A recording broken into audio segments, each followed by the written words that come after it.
Ok, bonjour tout le monde. Bonsoir, bonsoir tout le monde. J'espère que vous allez bien. Hop, on va alors passer en full caméra. Bonsoir tout le monde, j'espère que vous allez bien. On a 2-3 minutes de retard tout simplement parce qu'en fait les voitures klaxonnent dans ma rue. Effectivement, apparemment les diables viennent de gagner, donc on voulait vous passer le déluge de klaxons tout simplement. Wow, déjà une soixantaine de personnes. Bonjour tout le monde. Alors, dans les premiers, est-ce que vous pouvez juste me confirmer si le son et l'image est bon pour vous, juste pour s'assurer de la bonne qualité de la suite du live, tout simplement, histoire qu'on ne commence pas avec un problème de son, de micro ou d'image. Ok, nickel. Merci beaucoup, Patrice. Merci, Alain. Ok, donc bonsoir tout le monde. On se retrouve ce soir du coup pour un nouveau webinaire Fujifilm autour de simulations de films, tout simplement. Alors autant les simulations de films qui sont présents originellement dans nos boîtiers que les simulations de films que l'on peut créer. Ce soir, je ne serai pas tout seul, hein. Vous entendez une petite voix derrière également. Je serai avec Nicolas Waters, qui est un photographe belge expatrié au Japon et avec qui j'ai pu partager. Oui, effectivement, vu l'heure en plus, oui.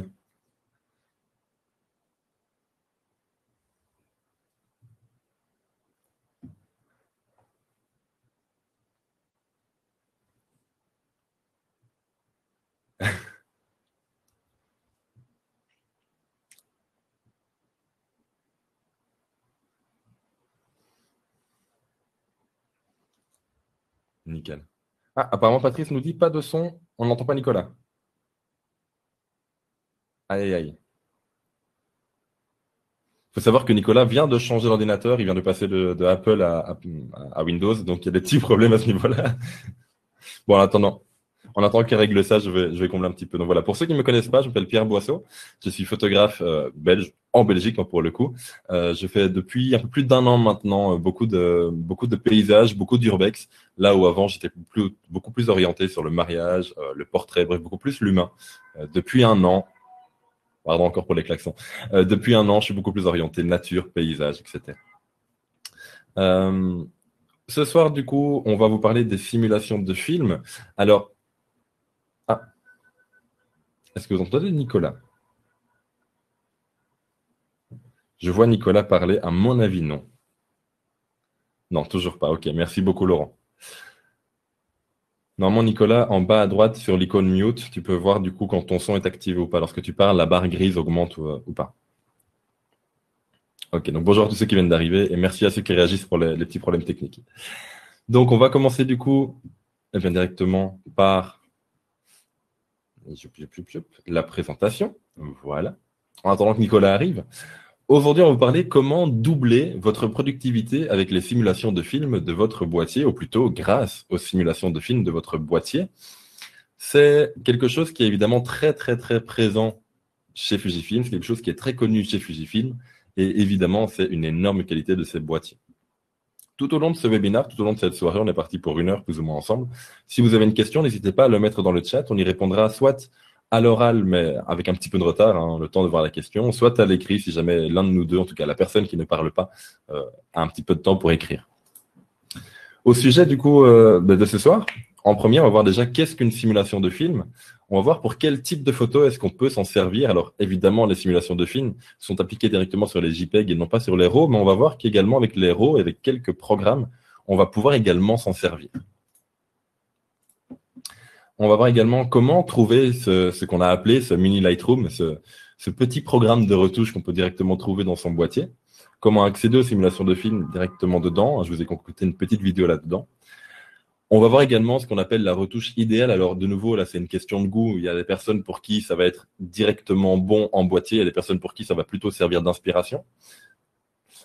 On va voir également comment personnaliser les simulations de films, comment les utiliser également en vidéo, parce qu'il n'y a pas que en photo qu'on peut se servir des simulations de films.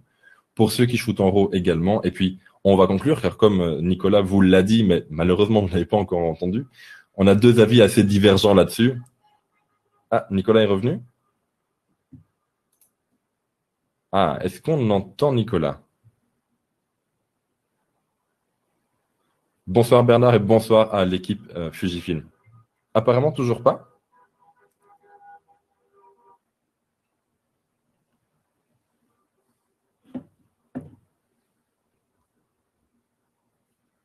Bon, je vais me permettre du coup de terminer cette présentation. Nicolas, si tu sais reswitcher du coup après sur ma caméra. Du coup, on va terminer du coup la présentation par conclure avec deux avis différents, car Nicolas étant photographe de paysage pur et dur, lui évidemment, on va plutôt retoucher ses photos par après, hein, en post-production, tandis que moi, je vais plutôt opter pour comment dire, une petite retouche rapide grâce à ces simulations de films.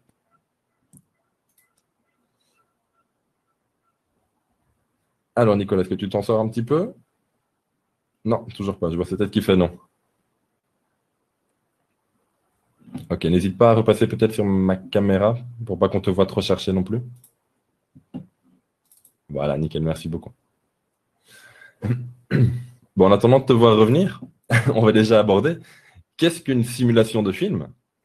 Alors, une simulation de film, donc, c'est intégré depuis les premiers boîtiers Fujifilm numériques, et ils sont encore là. On a des mises à jour assez régulièrement d'ailleurs de la marque avec l'ajout de nouvelles simulations de films. Ça permet en fait de générer un look, un style d'image, des fois assez fin, des fois plutôt très très présent. Ça dépend vraiment des simulations de films présentes dans les boîtiers. Ce qu'on va voir ce soir, c'est les différentes simulations qui sont déjà en interne dans le boîtier. Et même si vous n'avez pas le boîtier dernier cri de chez Fujifilm, en fait, Fujifilm fait quand même des mises à jour avec l'ajout de nouvelles simulations de films, même dans des boîtiers un peu plus anciens. Donc ça, c'est vraiment une grande force chez eux également. On va voir que le fait de photographier en JPEG, voire en JPEG plus RAW, va permettre du coup d'avoir déjà une image en JPEG fatalement qui est utilisable, que ce soit juste pour des réseaux sociaux, que ce soit pour une impression assez rapidement, que ce soit pour un partage en direct. Je pense, malheureusement, ça va faire plus d'un an et demi maintenant que j'en ai pas fait de mariage dû au Covid, hein, vous le savez. Mais je pense que un partage direct en soirée pourrait se faire assez rapidement grâce à ces simulations de films.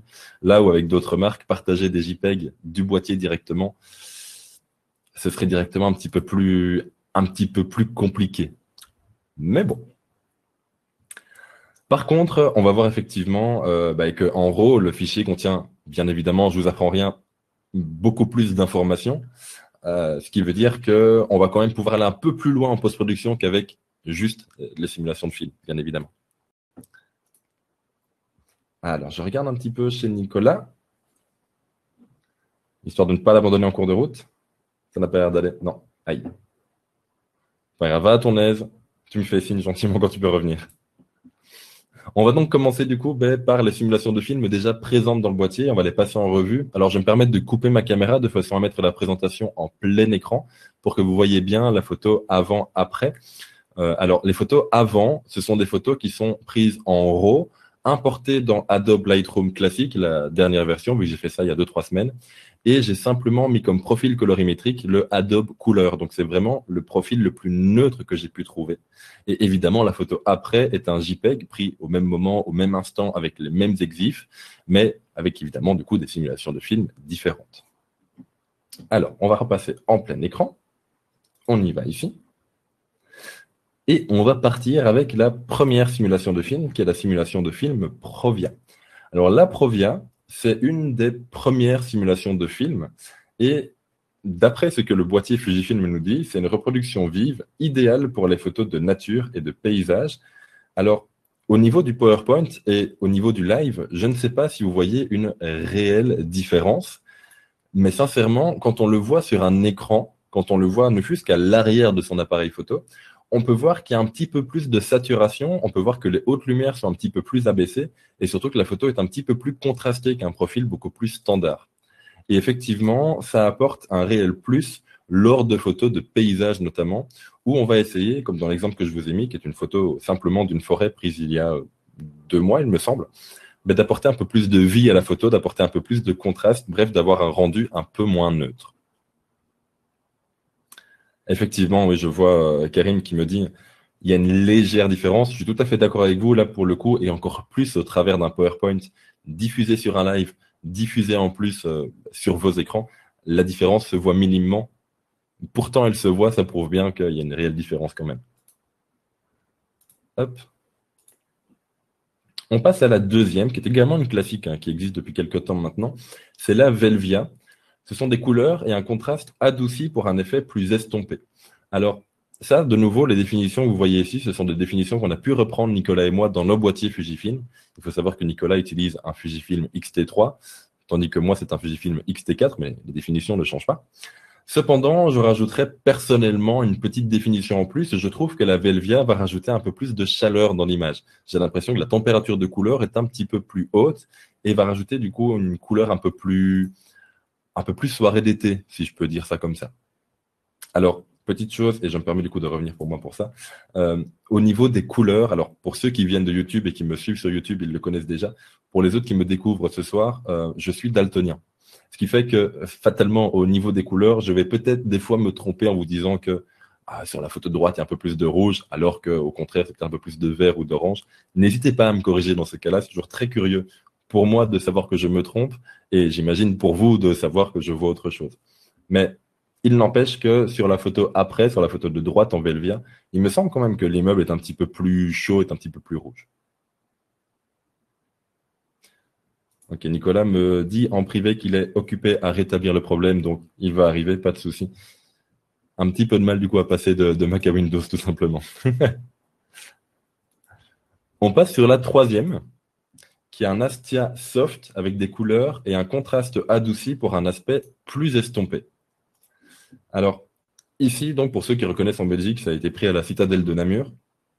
Sur la photo après, de nouveau, j'ai l'impression qu'il y a une petite température de couleur un peu plus chaude, qui va en tout cas me plaire, moi, de mon côté. Mais j'ai l'impression également qu'il y a un petit peu plus de contraste, un peu plus également de rehaussement dans les ombres, bref, un peu plus de détails de manière générale. De nouveau, c'est une question de goût, il faut savoir à quel moment est-ce qu'on peut l'utiliser ou pas. Mais l'Astia, en tout cas, je l'aime personnellement, je l'aime beaucoup pour des soirées d'été où le soleil commence à se coucher, où j'ai besoin de rehausser un petit peu les ombres. L'Astia, c'est vraiment le profil que je vais utiliser à ce moment-là. Effectivement, on me dit également, Astia est très sympa pour les portraits également. Je suis tout à fait d'accord parce qu'on a un contraste qui n'est pas très très présent dans cette simulation de film et ce qui permet d'adoucir un petit peu la peau, d'enlever un petit peu les quelques erreurs qu'il pourrait y avoir sur la peau du ou de la modèle.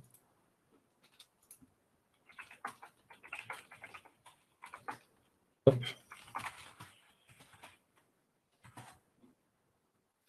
On repart du coup. Effectivement, pas évident la différence. Je vous le rappelle, hein, c'est une photo qui a été uploadée, qui a été du coup diminuée de taille pour mettre dans un PowerPoint qui passe en live et qui arrive sur vos écrans. Fatalement, c'est peut-être pas les meilleures conditions pour le voir, mais il y a quand même une petite différence. Et en tout cas, sur le boîtier, je vous assure qu'il y en a une.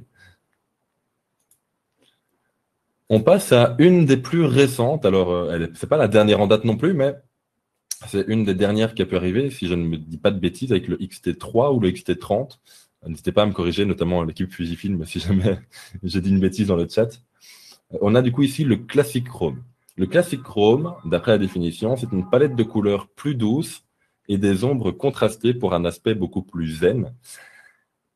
Moi, je vais vous l'avouer, et de nouveau, c'est une question de goût, c'est ma simulation de film en couleur préférée. Alors pourquoi est-ce que c'est ma préférée? Et je me permets de revenir du coup ici. Pourquoi est-ce que c'est ma préférée? Eh bien, tout simplement parce que pour moi, c'est celle qui a le plus de caractère. C'est celle qui va le plus se détacher des autres, c'est celle qui va le plus se détacher d'un profil neutre et qui va du coup apporter ce petit plus à l'image. Le classique Chrome, et effectivement, vous le dites dans le chat, hein, également pour Duncan, préféré également pour Antoine, pareil pour Karim et pour Arnaud. Bonjour Matt au passage, enfin bonsoir maintenant. Effectivement, c'est un des profils qui est le plus utilisé par la communauté chez Fujifilm. Il suffit de parcourir des forums internet, des groupes Facebook. Effectivement, il y a des gens qui sont vraiment très, très, très accros. Et ici, en plus, on a la chance d'avoir Nicolas qui a pu vous faire cet exemple directement depuis le Japon. Oh, je m'excuse vraiment pour les klaxons, hein, mais on dirait que dans ma rue, ils sont vraiment déchaînés. J'espère que ça vous gêne pas trop l'audio. Je disais donc, on a vraiment la chance en plus ici d'avoir Nicolas qui a pu l'expérimenter au Japon. Ça apporte ce véritable plus. Et ce qui, pour moi, change un petit peu par rapport aux autres simulations de films, c'est qu'ici, on n'est pas cantonné à juste une période de la journée. Il me semble que ce soit en journée avec un ciel bien bleu, que ce soit au zénith lorsqu'on est vers midi, midi et demi, ou que ce soit même en soirée, le Classic Chrome va vraiment apporter une petite touche là où les autres simulations de films vont être à utiliser pendant des périodes beaucoup plus précises et selon des situations beaucoup plus précises. Klaxon égale victoire de la Belgique. Eh ben, il me semble, j'ai raté la fin du match, mais il me semble avoir vu passer qu'on avait marqué un deuxième goal. Oui. Le NC, il est super. Négatif classique, effectivement. On va en parler un peu après. Je pense que tu intervertis les définitions Provia et Velvia, ou alors erreur sur mon XT2 qui me dit pour Velvia, reproduction vive pour nature et paysage. Je me permettrai de vérifier après si tu veux bien, Jacques-Henri. Merci beaucoup. C'est paradoxal, c'est celle pour qui je vois de moins la différence. Ah. Il n'y a pas grand-chose qui passe dans le son du live. Aïe.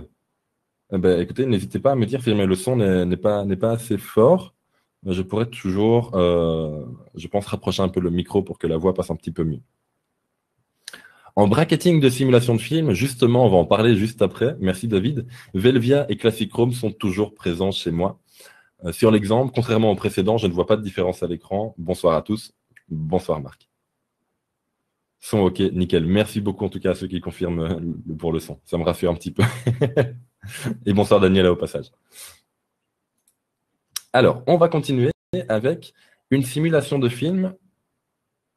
Comment dire? De base, j'en étais pas très très fan parce que elle aussi est très marquée. C'est une simulation de film qui est du coup la Pro Negative Eye. Pardonnerez mon anglais, qui est une simulation de film qui est assez marquée, mais de manière pas aussi générale que le classique Chrome. Je m'explique tout de suite. Ici, la Pro Negative Eye, donc d'après le boîtier, une simulation idéale pour les photos de portrait avec un contraste amélioré. On va effectivement avoir un contraste sur toute l'image, mais en plus, il va se passer quelque chose au niveau des hautes lumières, donc au niveau des zones les plus claires de l'image, qui va changer un petit peu. Alors, ici, je vous ai mis un exemple de portrait. Alors, c'est peut-être pas le meilleur exemple, car on manque un petit peu de haute lumière, malheureusement.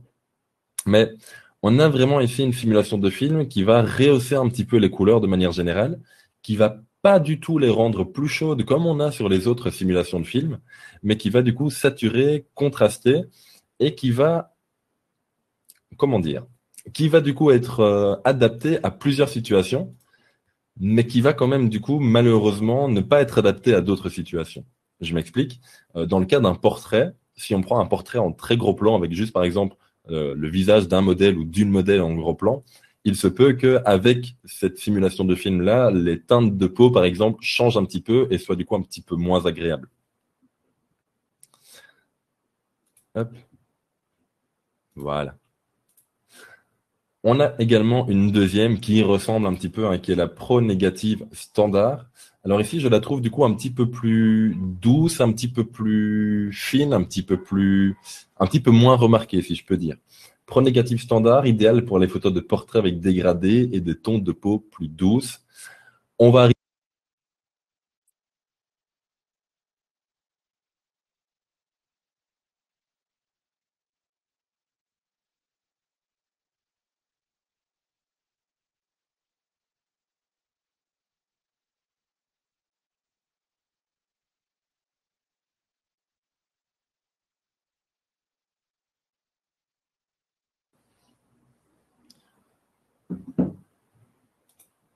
Allô, allô?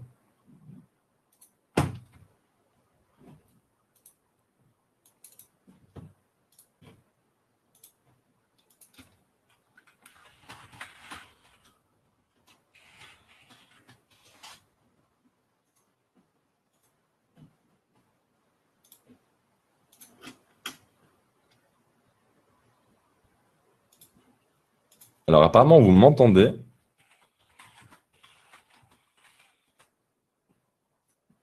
Apparemment, vous m'entendez. Ok. Bon, je ne sais pas. Apparemment, Nicolas est occupé un petit peu à se battre avec son ordinateur. Apparemment, c'est bon. De nouveau, on s'excuse un petit peu pour ces petits problèmes techniques. On entend Pierre et on voit Nico et moi de faire un truc marrant. Peut-être que si je demande à Nicolas de mimer le son de ma voix avec sa bouche et que moi je viens par-dessus. C'est bien compliqué tout de suite, hein. Merci beaucoup en tout cas. Nickel, nickel. Je disais donc, je sais même plus où j'en étais moi. Ah si, voilà, Pro Négative Standard. Je la trouve du coup un petit peu plus douce, un petit peu moins marquée que sa grande sœur, si je peux appeler ça comme ça, la Pro Négative High. Et on va passer ensuite sur une simulation de film qui est également assez récente, qui vient depuis un petit peu un petit peu moins longtemps que le classique Chrome, je pense, qui est du coup la simulation de film Eterna. Alors, la Eterna, c'est un petit peu plus compliqué. C'est un petit peu différent dans le sens où et je me permets de revenir sur ma caméra en même temps. C'est une simulation de film qui, pour moi, n'est pas vraiment destinée à la photographie. Pour moi, elle est plus destinée au cinéma, à la vidéo, à moins que, et Duncan, tu m'enlèves les mots de la bouche, qu'on prenne des photos avec un style cinéma derrière. Alors, ça devient tout de suite un peu plus compliqué, un petit peu plus dans les détails. Effectivement, il y a beaucoup de photographes qui s'amusent, en tout cas, à prendre des photos avec un style 16 neuvième ou 21 neuvième pour vraiment avoir un rendu cinéma au niveau du cadrage. Et du coup, dans ce sens-là, ben, l'Eterna prend tout son sens car c'est vraiment une simulation de film qui va rappeler un petit peu ben, la vidéo tout simplement. L'Eterna, alors ça devient tout de suite compliqué si on n'est pas un petit peu dans la vidéo, mais c'est un peu ce qu'on peut appeler un semi-log. Le log en vidéo, c'est, pour faire très bref, hein, c'est un petit peu comme le RAW en photo. On va avoir du coup un fichier vidéo qui est en log, c'est un fichier vidéo qui est très gris, qui est très décontrasté. C'est un fichier sur lequel on a beaucoup d'informations qui, de base, comme le RAW, n'est pas très beau à voir, mais qui permet de travailler énormément dessus. Eh bien, l'Eterna, c'est un petit peu un demi-log, c'est-à-dire que quand on filme en Eterna, on a à la fois une image qui est un petit peu décontrasté, un petit peu désaturé, il manque un petit peu de netteté quand on l'utilise de base, hein, tel que fourni dans le boîtier, mais qui va permettre par après, en post-production, de venir travailler dessus, pas autant qu'avec du log, mais ça permet du coup de travailler plus vite, vu que bah, la base du travail est déjà faite. Donc l'Eterna, moi j'utilise beaucoup en vidéo, pas beaucoup en photo par contre. De nouveau, je répète, c'est une question de goût. Je ne suis pas là pour vous dire ce qui est bien ou pas, je suis juste là pour vous présenter ce que Fujifilm nous propose à nous en tant que créateurs, photographes ou vidéastes, tout simplement. Négatif classique, on va voir ce que j'utilise. Nickel. On passe du coup à la deuxième et celle-là, c'est une de mes préférées. En tout cas, c'est ma préférée en noir et blanc, c'est l'Acros. L'Acros reproduit un grain de peau agréable pour les photos de portrait. L'Acros, c'est vraiment la simulation de film en noir et blanc que j'utilise tout le temps. Et c'est grâce à l'Acros que j'ai pu du coup gérer et créer ma propre simulation de film, dont on parlera un peu plus tard dans ce live. Mais c'est vraiment l'Acros pour moi. C'est une simulation de film que j'aime énormément car, et de nouveau, c'est une question de goût. Moi, personnellement, pour moi, un bon noir et blanc, c'est lorsqu'on va retrouver réellement une zone noire et une zone blanche, que la photo ne sera pas toute grise. Ici, en Acros, on a un réel contraste, on a une réelle netteté, on a vraiment un noir et un blanc. Et ici, on ne vous l'a pas mis car sinon on passerait des heures à en parler. On peut, et vous venez de le dire dans le chat, on peut venir mettre en plus de la crosse des réglages en rouge, vert ou jaune, si je ne dis pas de bêtises, pour venir ensuite changer des petits filtres pour adapter la crosse, pour adapter la simulation de film à crosse, suivant les situations de photos, tout simplement. Par exemple, la crosse, alors je fais ça de mémoire, donc si je me trompe, n'hésitez pas à me contredire. Il me semble que la crosse avec un filtre rouge va vraiment venir atténuer les bleus dans le noir et blanc, et donc lorsqu'on va prendre une photo avec un ciel qui est très présent dans le cadrage, venir mettre le filtre rouge, ça permet du coup de baisser un petit peu la présence du ciel et de le rendre un peu plus menaçant, un peu plus présent. Et personnellement, je trouve un peu plus contrasté. Et du coup, pour moi, ça améliore un petit peu l'image. Acros plus filtre rouge, nickel. Fabrice, tu viens de le dire également. Le noir et blanc sur les simulations de films Fuji sont dingues. Je suis totalement d'accord avec toi, Karim. C'est vraiment, je vais vous en parler un peu plus tard dans le live. J'ai créé ma propre simulation de film sur base de l'Acros qui est juste folle. David regarde du côté de chez Fujifilm Weekly. Effectivement, on en parle un peu plus tard. J'adore Acros en noir et blanc, mais pas trop si je veux retravailler les JPEG, vu que le grain crée des artefacts en post-production, en post-traitement, pardon. Effectivement, à partir du moment, Peter, où on veut retravailler ces photos en post-production, je ne peux que conseiller de passer par le RAW et non pas par le JPEG. Pour moi, par le JPEG, c'est vraiment une diffusion quasi immédiate. On continue, nickel. Alors, on passe sur l'Eterna Bleach Bypass. Si je ne dis pas de bêtises, c'est l'avant-dernière simulation de film qui a été proposée par Fujifilm et qui est apparue avec le XT4. Si je ne dis pas de bêtises, il me semble pas qu'elle était apparue avec le XT3.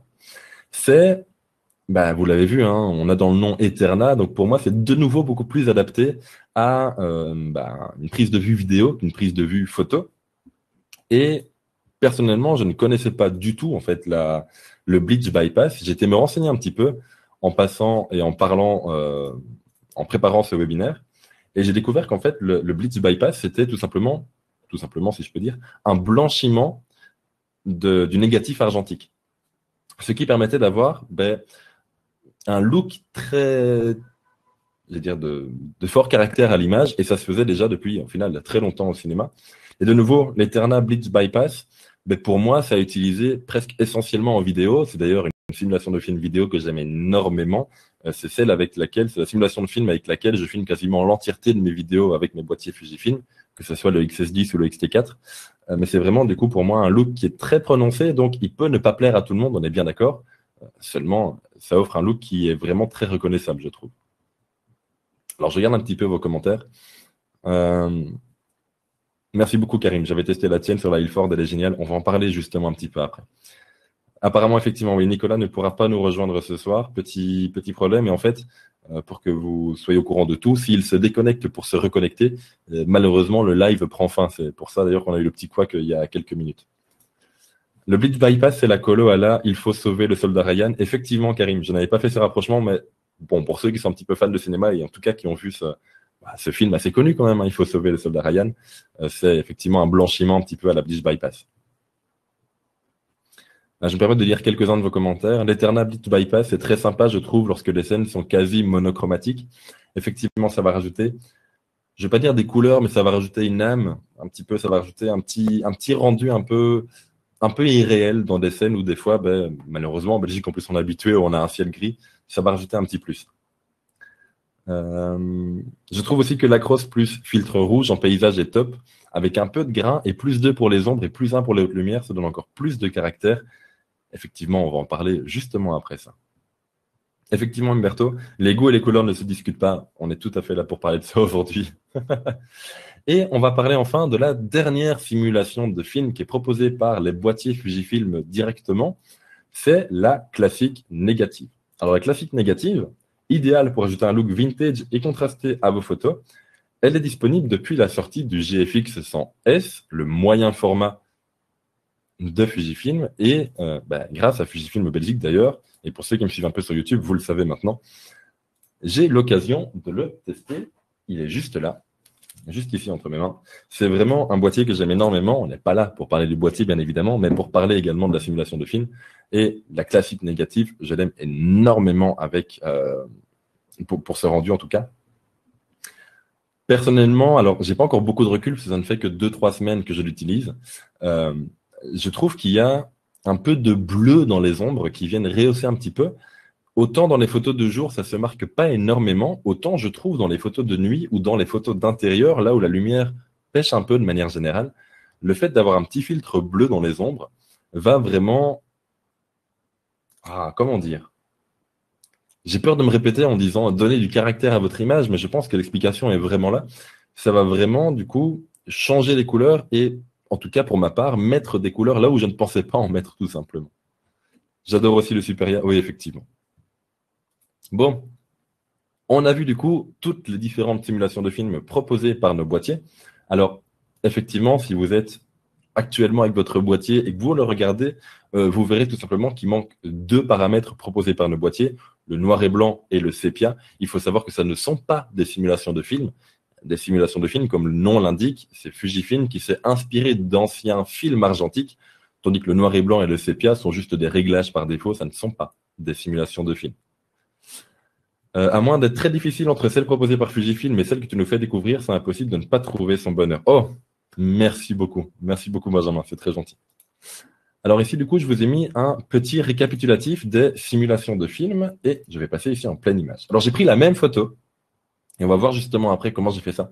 J'ai pris la même photo que j'ai développée en post-production avec les différentes simulations de films plus les 2 réglages de base dont je viens de vous parler.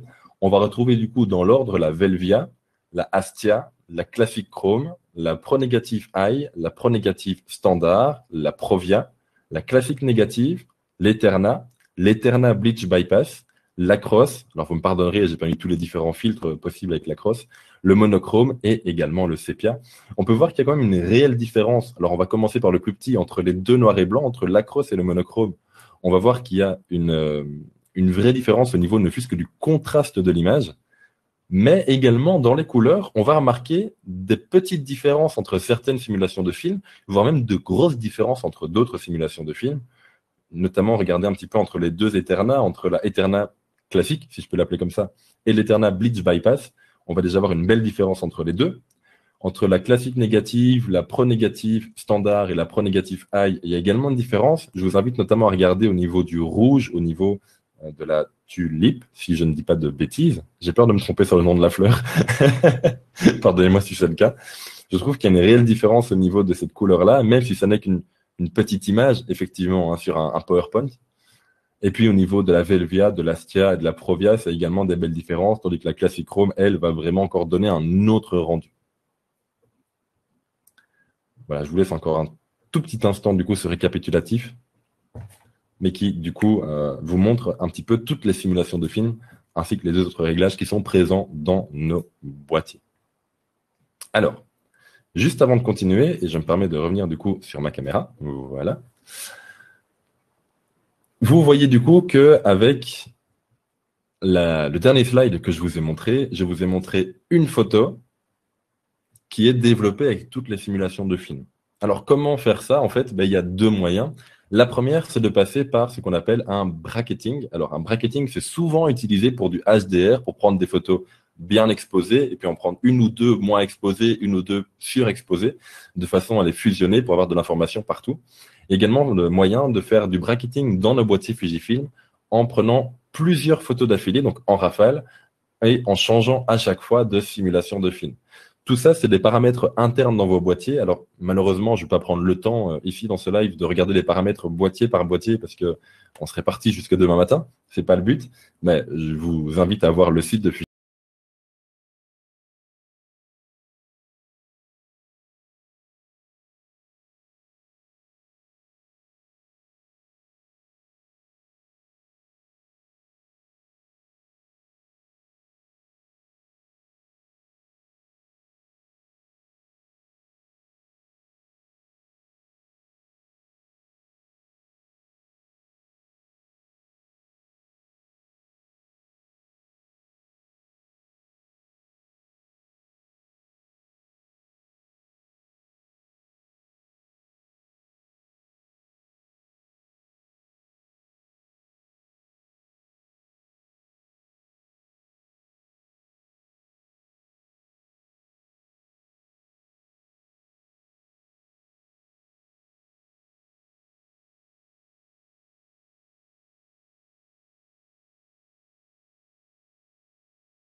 Allô, allô? Le son est revenu.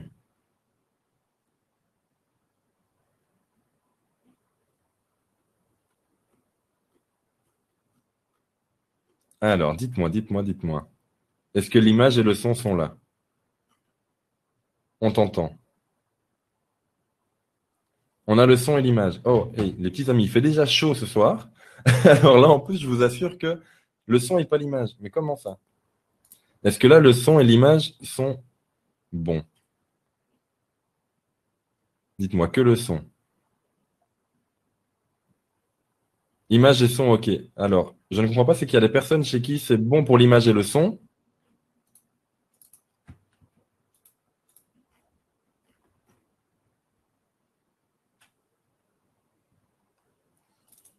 Ok, Nico, peux-tu me rebalancer sur moi, s'il te plaît?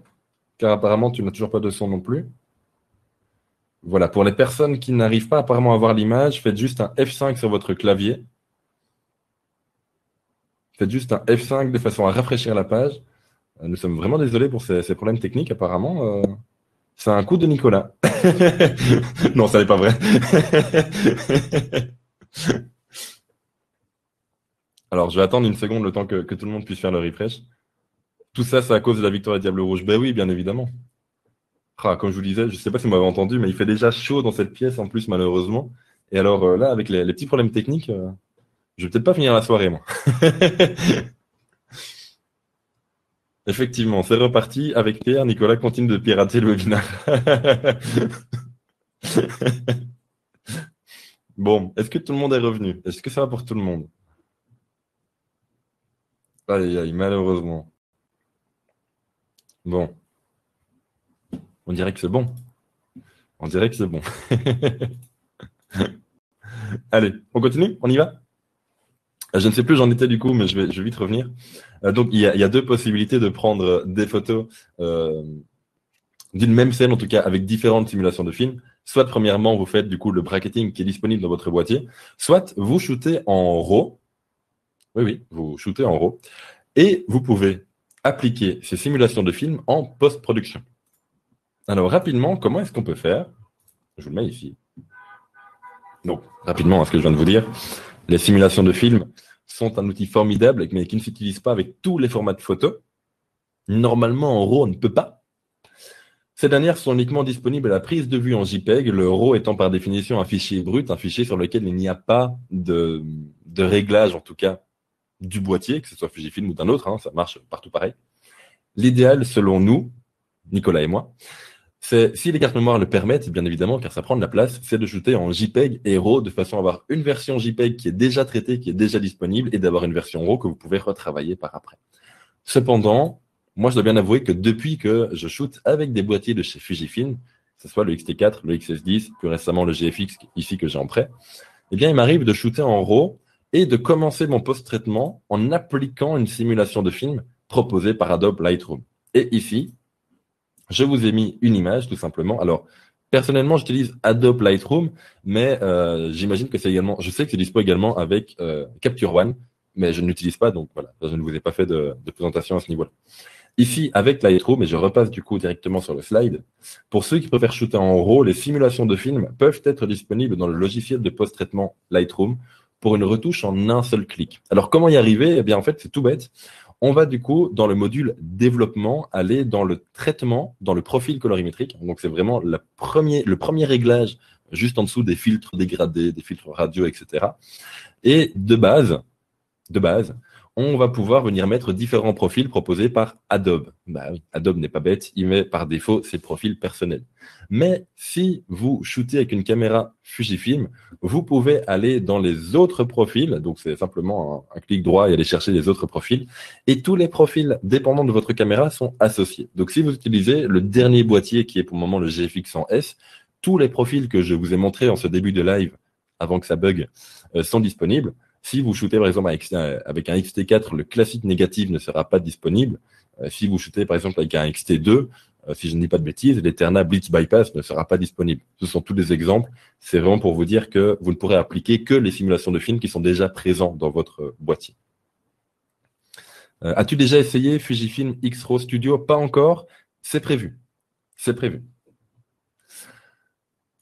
Donc voilà, vous pouvez à la fois le faire en JPEG directement dans votre boîtier, mais également émuler cette simulation de film en post-production, que ce soit via Adobe Lightroom ou Capture One.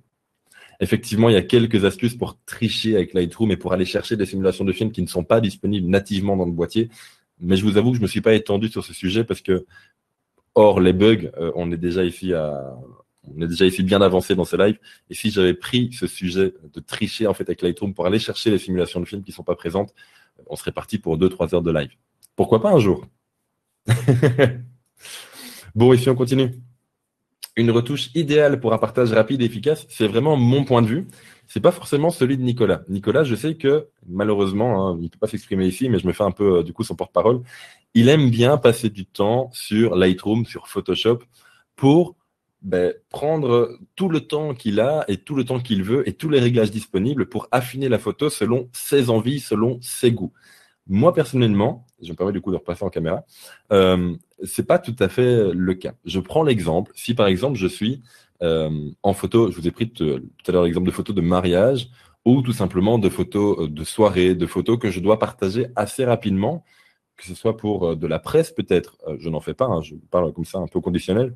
Peut-être pour du sport, peut-être pour des photos que vous vraiment où le timing de remise des photos est important, si vous devez les remettre assez vite. Le fait de shooter avec une simulation de film va vous permettre d'avoir déjà un premier aperçu de vos photos qui sont, et on le verra juste après, qui peuvent être paramétrés selon vos envies. C'est pas totalement le boîtier qui choisit.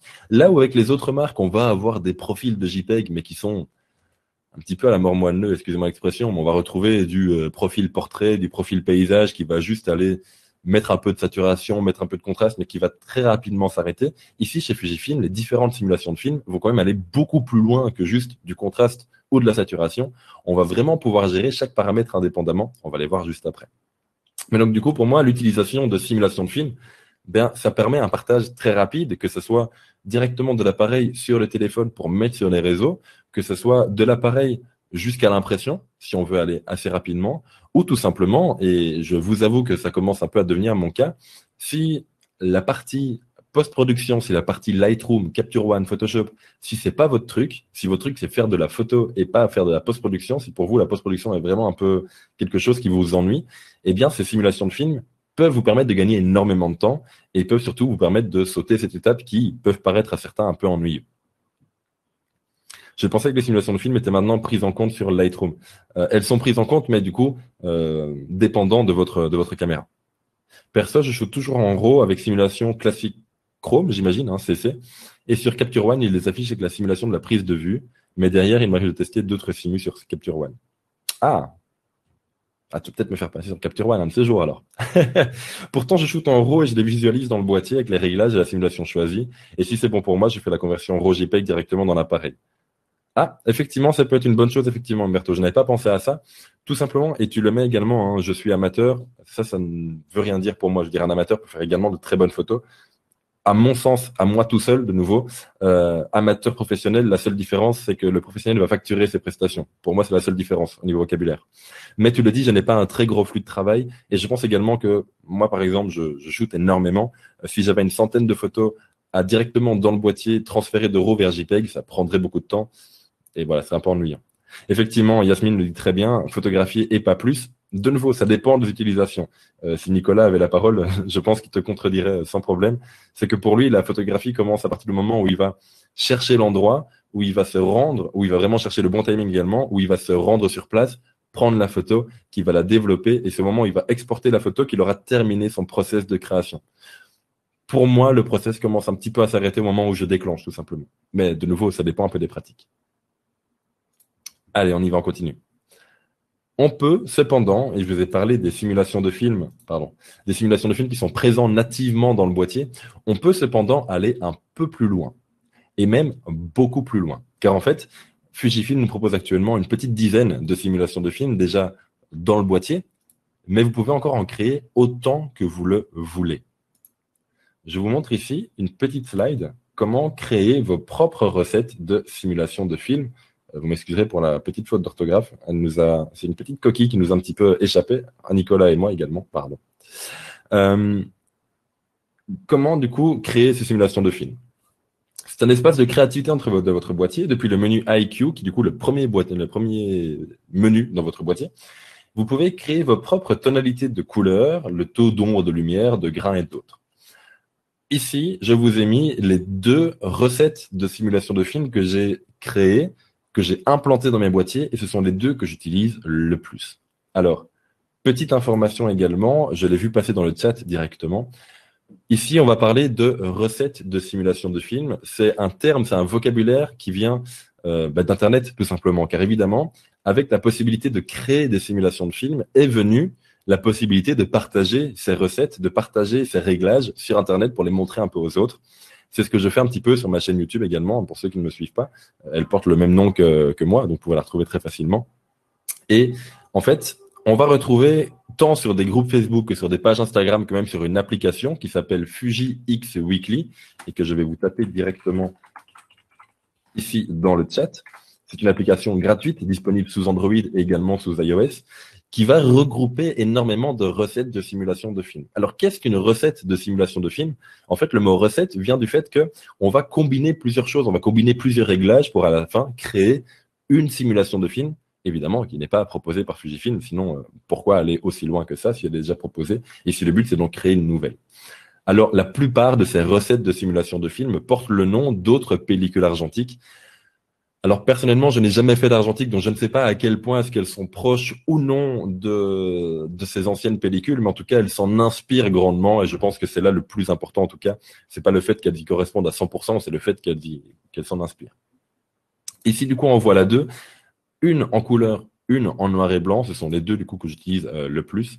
Fuji X Weekly, du coup, pour ceux qui sont dans le chat, c'est bien une application. Une application. Je pense également que c'est un site internet, il me semble. Mais juste avant du coup, de vous montrer un petit peu les différentes simulations de films, mais également les deux recettes que je vous propose, j'aimerais vous montrer d'abord comment l'enregistrer dans votre boîtier. C'est du coup une petite vidéo que je vais vous diffuser qui dure une petite minute. Alors, ne partez pas à la fin, hein, je reviens tout de suite. Promis, il n'y a plus de bug. Malheureusement, je ne peux plus du coup parler en même temps que la vidéo. La vidéo dure une minute et je vous ai fait l'exemple sur un Fujifilm X100V. Alors, je pense le dire dans la vidéo, mais je préfère le dire également auparavant. C'est une vidéo qui déjà sera reprise sur le site, sur la page YouTube de Fujifilm Belgique, hein, comme toute la rediffusion de live, mais qui est également disponible sur ma chaîne YouTube qui s'appelle Pierre Aboisseau, tout simplement. Tout simplement, pourquoi est-ce que je vous précise que c'est fait avec tel ou tel boîtier? Parce que les menus peuvent changer un tout petit peu d'ordre ou de place, ou tel réglage peut être un peu absent suivant la date de sortie de votre boîtier. Bref, j'arrête de parler, je vous montre tout de suite cette vidéo et qui vous montre du coup comment enregistrer une recette de simulation de film. Et ensuite, on va parler bien évidemment des simulations de film. À tout de suite.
Voilà, il me semble du coup que je suis de nouveau en live. Nickel.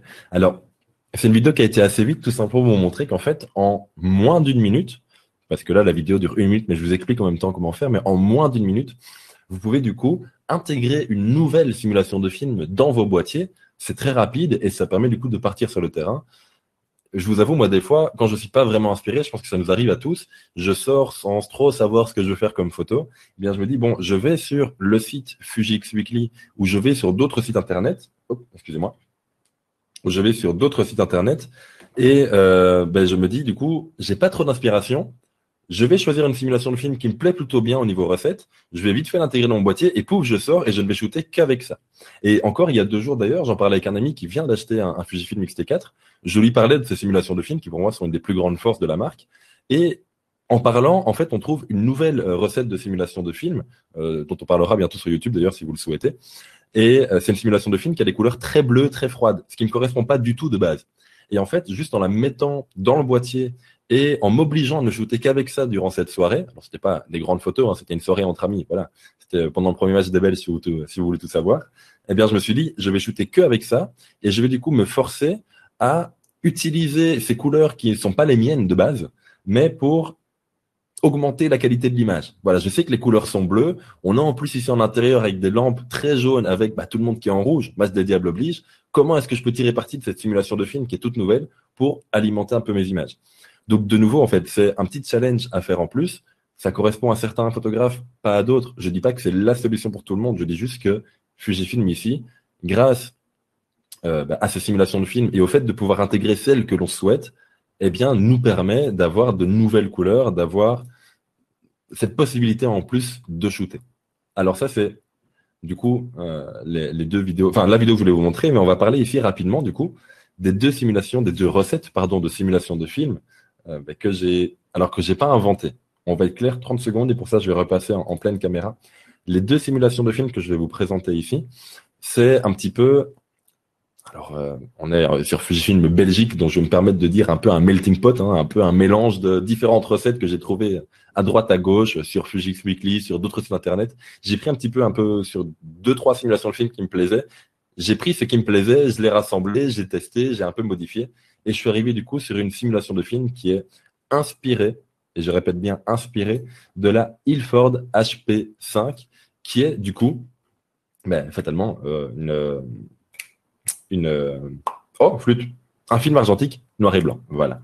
Alors, pourquoi est-ce que j'ai choisi cette recette-là? Et je me permets du coup de vous laisser la recette à l'écran. Eh bien, tout simplement parce que je vous l'ai dit au tout début de ce live, pour moi, un bon noir et blanc, c'est lorsque l'image est très contrastée, que ce soit bien noir et bien blanc, qu'il y ait beaucoup de contraste dans l'image. Et comme l'a dit Umberto, il me semble un peu plus tôt dans cette soirée, de nouveau, ça n'est qu'une question de goût. Pour certains, ça va être affreux, pour d'autres, ça va être monumental. Ben voilà, pour moi, vous l'aurez compris, c'est super beau. La Ilford HP5, en tout cas le nom de cette recette de simulation de film, elle est faite à base de Acros standard, d'Acros sans filtre rouge, vert ou jaune. On la sélectionne et du coup, on va pouvoir mettre les différents réglages qui sont là. Les hautes lumières, on va les augmenter à +4. Alors, petite chose qui moi un petit peu m'a dérangé hein, la première fois que je l'ai réglé, les ombres +2, lorsque je le lis comme ça, pour moi, les ombres +2, ça veut dire que je vais rehausser les ombres. Parce que +2, je vois ça un petit peu en l'air, un peu en avant. Donc pour moi, les ombres sont un peu moins ombres, en fait, elles sont un peu plus rehaussées. En fait, c'est tout l'inverse. L'ombre +2, on va vraiment faire la courbe en S, on va du coup descendre les ombres. Bon, voilà, c'est une petite chose comme ça, mais je voulais vous le souligner, car je pense ne pas être le seul. Quand je lis ombre +2, pour moi, je les imagine moins noires. En fait, elles le sont plus. On va choisir du coup le DR200, le Dynamic Range 200. De nouveau, le réglage Dynamic Range, ça mériterait un webinaire à lui tout seul, mais bon, on va pas non plus s'éterniser dessus. On va pouvoir du coup gérer le grain et de deux manières différentes. Ici, il est fort et petit. Un peu comme Kevin De Bruyne ce soir apparemment, soit. Le grain fort et petit. Fort veut dire que du coup, il va être très présent dans l'image. Et petit, du coup, c'est juste la taille du grain.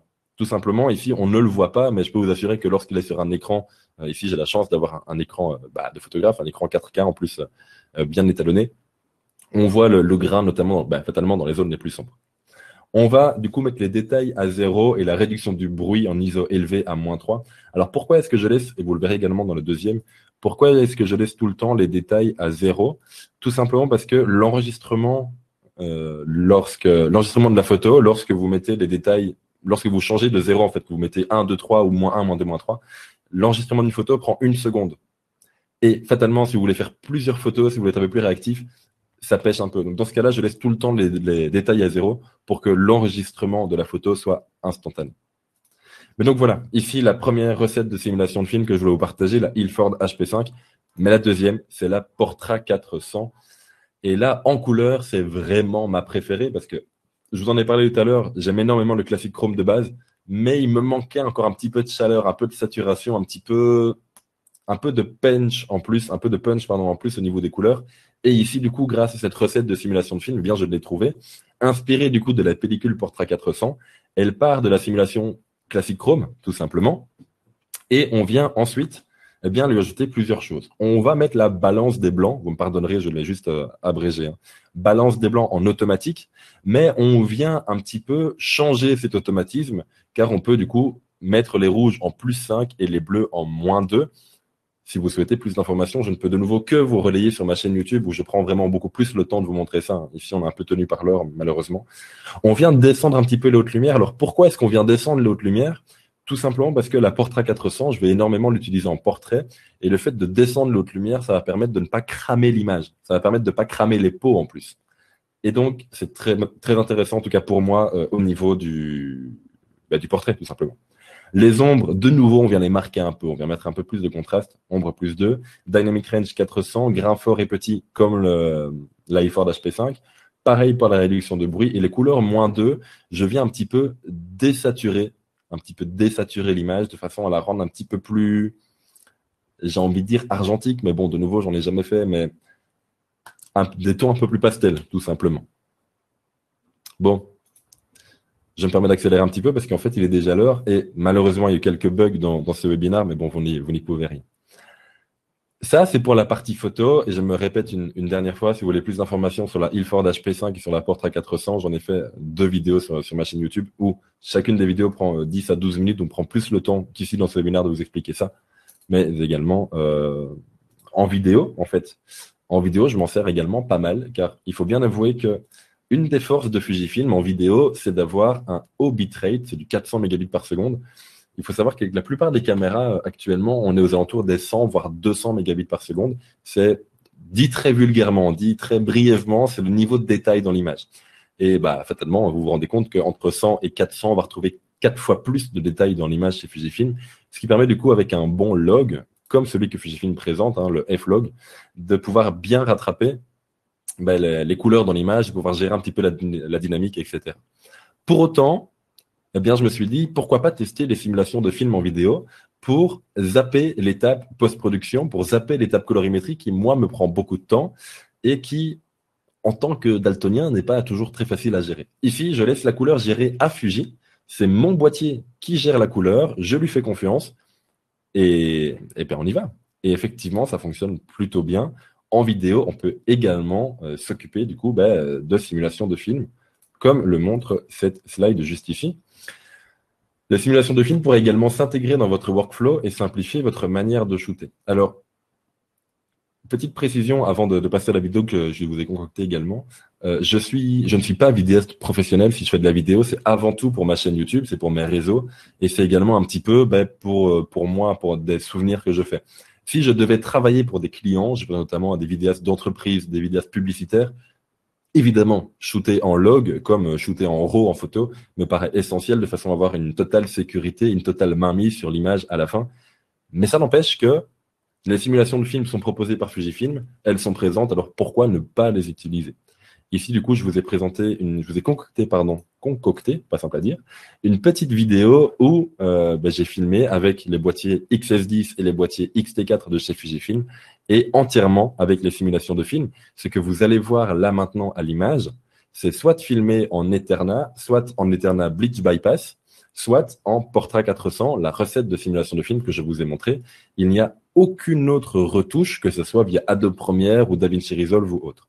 Bref, je me tais et je vous montre directement comment on sort ces simulations de films en vidéo.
Voilà, on est de retour ici.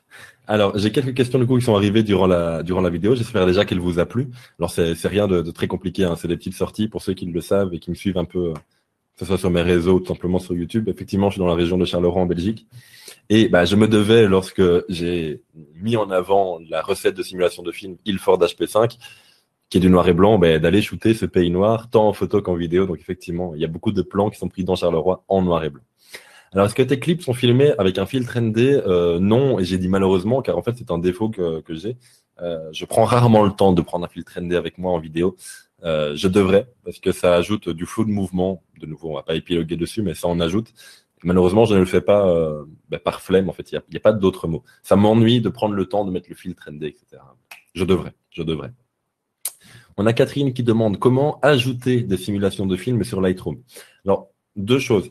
La première, si c'est ajouter des simulations de films natives qui ne sont pas présentes dans ton boîtier, notamment si tu veux ajouter le Classic Chrome, par exemple, alors que tu es sur un XT2, si pas de bêtises, le classique n'est normalement pas dispo sur XT2, mais soit, si tu dois l'ajouter, si tu veux l'ajouter, il y a moyen de tricher, et là, bon, je te redirige vers Google tout simplement parce que ça prendrait beaucoup de temps ici dans ce live. Si c'est pour ajouter des recettes de simulation de films, bref, des simulations de films que tu vas créer ou que tu vas chercher sur Internet, là, malheureusement, c'est pas encore possible. Je ne peux que t'inviter à prendre des photos en JPEG plus RAW, JPEG où tu vas du coup appliquer cette recette de simulation de film et des RAW qui seront par définition basiques et d'essayer de créer des réglages prédéfinis, ce qu'on appelle des presets sur Lightroom, de façon à pouvoir t'approcher au maximum de la recette de simulation de film pour ensuite l'appliquer sur les autres RAW. Mais de base, c'est pas disponible. Oh, merci David, j'ai dit une bêtise. Le Classic Chrome est dispo sur le XT2. Excusez-moi. Je n'ai jamais eu de XT2, donc c'est pour ça. Pourquoi diable seulement la série de X100 a le filtre ND? J'imagine que c'est une raison technique, car je sais qu'elles n'ont également pas le même obturateur, mais je ne vais pas m'avancer plus que ça, car malheureusement mes connaissances techniques s'arrêtent là. Mais donc voilà, on a ici du coup malheureusement une conclusion qui va être un petit peu qui va pas être chamboulée par Nicolas, si je peux dire ça comme ça. Euh, Conclusion de deux utilisateurs aux visions différentes. Chaque personne a sa propre approche de la photo et surtout de la prise de vue sur le terrain. Certains ne shooteront qu'en JPEG ou d'autres uniquement en RAW. Voilà, je vous l'ai déjà dit tout au long de ce live. Si Nicolas avait été là, il m'aurait contredit à plusieurs reprises. Là-dessus, je lui aurais fait confiance. Malheureusement, malheureusement, non, tout à fait, c'est une question de choix. Lui n'est pas du tout adepte des simulations de films. Je ne vais pas dire que je l'ai forcé, loin de là, mais je lui ai demandé quand même de pouvoir mettre les deux recettes que je vous ai présentées dans ses boîtiers, de façon à ce qu'il aille faire des photos au Japon. Tout à fait pour vous montrer des photos d'illustration qui sortent un petit peu de notre plat pays. Mais lui n'accroche vraiment pas, car pour lui, je pense ne pas me tromper en disant ça, ce qu'il veut absolument, c'est avoir la maîtrise de sa photo du tout début jusqu'à la toute fin. Et effectivement, lorsqu'on va shooter avec des simulations de films ou des recettes de simulations de films, eh bien, on laisse le post-traitement, on laisse le choix de la couleur un petit peu au boîtier. Ça n'empêche que ce choix, on peut quand même fortement l'influencer, et c'est ce que je voulais vous montrer par rapport à ce webinaire. Alors, malheureusement, j'ai déjà bien dépassé à cause de tous les bugs qu'il y a pu y avoir. Alors déjà, un tout grand merci d'être resté malgré les différents problèmes techniques que l'on a pu rencontrer ce soir. Mais je vais quand même prendre le temps, en tout cas, si les personnes de chez Fujifilm me l'autorisent, je vais quand même prendre un petit 10 minutes, disons jusqu'à 21h15, voire grand maximum 20, pour répondre à vos questions si vous en avez, car vous êtes quand même resté. Vous avez quand même fait le choix de rester et de me soutenir un petit peu dans ces quelques moments de solitude. Donc voilà, si vous avez des questions, n'hésitez pas, c'est maintenant et je vais prendre le temps d'y répondre. En tout cas, si je sais y répondre tout simplement. Mais avant tout, je dois prendre le temps de boire un petit peu. Alors, grande avancée du XT2, effectivement, oui, j'imagine. Voir débarquer le Classic Chrome sur le XT2, ça a dû être vraiment une super bonne nouvelle. Pour ceux du XT2, peut-on aussi trouver des recettes Eterna et ainsi créer des simulations du XT4? Malheureusement, je n'ai pas le XT2, mais je ne peux que te conseiller du coup d'aller voir le site Fuji X Weekly, car je pense qu'il y a des simulations de films, en tout cas des recettes de simulations de films qui sont triées par génération de capteurs. Tu peux trouver du coup des recettes de simulation de films sur les capteurs X-Trans 1, 2, 3 et 4. Je dis pas de bêtises, hein. Je dis pas de bêtises. Ça se passe où, Pierre, si on veut te contacter? Alors, Instagram ou YouTube, tout simplement avec mon nom, Pierre Boisseau. Comme le foot. Ah oui, SOOC, straight out of camera. Merci Karine. Miguel, c'est comme à l'époque dans l'argentique, on a le choix que de la gamme de pellicules dispo et ce sont les pellicules qui ont chacun une colorimétrie dédiée. En fait, c'est tout à fait l'idée. Je ne sais pas si c'est Miguel ou Miguel, malheureusement. Mais effectivement, c'est tout à fait l'idée, c'est de prendre une pellicule, c'est de prendre un développement colorimétrique, de le mettre dans son boîtier. Alors, mettre avec des gros guillemets, on va pas remettre du coup la pellicule dans le boîtier, ça rentrera pas. Mais du coup, de mettre du coup cette simulation de film dedans et puis de faire confiance à la caméra et de s'amuser avec et de commencer à connaître un petit peu la simulation de film ou les recettes de simulation de film pour pouvoir shooter avec. Merci beaucoup, Peter. Très belle présentation. Mon choix du SOC est en fait venu de garder une façon de shooter de l'argentique, choix artistique aussi, et aussi pour simplifier un maximum mon workflow. Effectivement, on n'en a pas beaucoup parlé, parce que de nouveau, le webinaire aurait pu durer 3 heures, on aurait pu en parler pendant des heures, surtout moi qui suis vraiment fan de ces simulations de films. Le fait de shooter avec ces simulations de films peuvent permettre également de gagner beaucoup d'espace sur le disque dur, car on va beaucoup moins shooter en RAW, et donc les JPEG, je vous apprends rien, sont plus légers que les RAW, mais également de gagner en rapidité et au final, de gagner également un petit peu au niveau de son ordinateur. Alors, c'est pas Nicolas qui va me contredire, hein, les ordinateurs, c'est pas toujours simple, mais pour shooter en RAW, quelquefois, on a envie de prendre un ordinateur avec plus de RAM, peut-être plus, en tout cas plus performant. Quand on shoot en JPEG, fatalement, si notre ordinateur est un petit peu moins performant, s'il n'a pas la dernière carte graphique à la mode, c'est pas grave, il va quand même pouvoir gérer les JPEG vu qu'ils sont plus légers. Donc voilà, shooter en JPEG, c'est également une autre manière de faire et c'est pas que dans l'appareil photo, ça se passe également au niveau du stockage et de l'ordinateur. Plop, plop, plop. Moi, c'est vraiment le noir et blanc qui me pousse à la sortie de caméra, si je peux appeler ça comme ça en français. J'ai l'impression que les simulations sur les derniers boîtiers sont plus contrastées que sur les anciens capteurs. J'ai la même impression que toi, Peter. J'ai l'impression que euh, plus Fujifilm sort des simulations de films, je pense notamment à la Classic Chrome, à la Eterna Blitz Bypass, plus elles sortent, plus elles sont récentes, voilà, c'est le bon mot, plus elles ont un look, tout simplement. Alors des fois, elles sont plus contrastées, des fois moins, mais plus elles sortent du lot. Là où les premières, Astia, Velvia et Provia, sont un peu plus semblables entre elles, vraiment la Classic Chrome est venue trancher, pareil pour la classique négative, etc. Une fois bien sorti de la crise sanitaire, feras-tu un jour une rencontre abonnée? Alors je pense que le but serait d'en parler plus pour ma chaîne YouTube à ce niveau-là. C'est peut-être pas l'endroit idéal pour en parler, mais bon, ça peut s'imaginer, notamment au détour d'un salon, et pourquoi pas sur un stand Fujifilm. Je me dois de lancer un petit peu la perche, vu qu'ils sont également là. Merci à maman Fujifilm qui nous gâte toujours autant. Oui, effectivement. Bon, c'est mal connaître l'argentique que de penser qu'on chute de la pellicule sans post-traitement. Oui, évidemment, c'était un très grand raccourci, Fabrice. Évidemment, en argentique, on a tout le traitement en post-traitement, tout simplement. Bon, je pense qu'on va pouvoir s'arrêter là. En tout cas, un tout grand merci à vous d'avoir suivi ce webinaire. Encore un énorme merci d'être resté malgré les problèmes techniques. N'hésitez pas, si vous avez des questions, à venir en parler sur la rediffusion du live sur la chaîne YouTube Fujifilm Belgique ou venir en parler avec moi, que ce soit sur ma chaîne YouTube ou mon compte Instagram. Je pense que les moyens de communication aujourd'hui sont là dans tous les cas. N'hésitez pas si vous avez des questions. Nous, on se retrouvera. Alors, c'est pas encore prévu, mais on se retrouvera peut-être avec Fujifilm Belgique. Je me suis peut-être un peu avancé, pardon. En tous les cas, je vous souhaite une bonne soirée, une bonne nuit. Je pense que, oui, voilà, Nicolas me dit également de vous remettre son au revoir. Également, on se retrouvera une prochaine fois dans tous les cas. Au revoir à tous, une bonne soirée. Et vu que c'est Nicolas qui doit couper le live, je te dis que tu peux le couper. Une bonne soirée tout le monde. Au revoir. Nico, ne tarde pas. S'il te plaît.